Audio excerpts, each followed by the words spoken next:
అక్కడ నుంచి ప్రజలు చూశారు. ఇప్పుడు పెనం నుంచి పొయ్యి మీద పడ్డామని, ఒకవేళ మనం కనుక ఆ రోజు అవన్నీ నిజమయ్యి పెనం మీద ఉన్నాం అనుకుంటే అది కూడా కరెక్ట్ కాదు. పుష్కలంగా సస్యశ్యామలంగా జరుగుతున్న టైంని అనవసరంగా జరిగింది. పోలవరం అక్కడే కుంటిపడిపోయింది, అమరావతి అక్కడ, ఇంకా అట్లా చాలా ఉన్నాయిలేండి. కాబట్టి ఆ డబుల్ ఇంజన్ గ్రోత్ ఆ 4 సంవత్సరాలు ఎలా జరిగిందనే దాని మీద స్టాటిస్టిక్స్కి వెళ్తే అనేక విజయాలు ఉన్నాయి మనకి.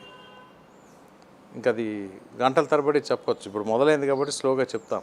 అంటే ఇప్పటికీ ఒక బీజేపీ మీద ఉన్న ఒక విమర్శ అండి. యాక్చువల్లీ చంద్రబాబు గారితో పొత్తు పెట్టుకున్నప్పటికీ కూడా రాష్ట్రంలో అధికారంలో ఉన్న వైఎస్ఆర్ కాంగ్రెస్ పార్టీతో ఈనాటికి కూడా బీజేపీకి లోపాయకార ఒప్పందం ఉంది. కాబట్టి మొన్న మోడీ చిలకలూరుపేట సభకు వచ్చిన సందర్భంలో కూడా జగన్ ప్రభుత్వాన్ని ఎక్కడ విమర్శించలేదు, జగన్ అవినీతిని కూడా ఎక్కడ పల్లెత్తి మాట కూడా అనలేదన్న విమర్శ విపరీతంగా ఉంది ఆంధ్రప్రదేశ్లో. అది ఎందుకంటే మీరు అదే బీజేపీ తరఫున రిప్రజెంట్ చేస్తున్నారు కాబట్టి రేపు ప్రజలను ఫేస్ చేసేటప్పుడు దానికి సమాధానం చెప్పాల్సి ఉంటుంది. జగన్తో ఇప్పటికీ కాంటాక్ట్స్ ఉన్నాయా లేదా అనేది. మీరు ప్రజలు విమర్శ అంటున్నారు కాబట్టి విమర్శ అంటే తెలియని వాళ్ళు అనొచ్చు.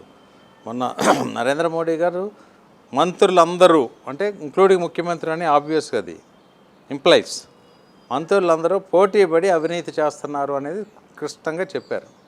అందులో డౌటే లేదు. అంటే ప్రధానమంత్రి గారు ఆయన ఉన్న హోదాలో ఇక్కడ గల్లీ లీడర్లాగా తిట్టుకోవడం, అరుచుకోవడం ఉండదు.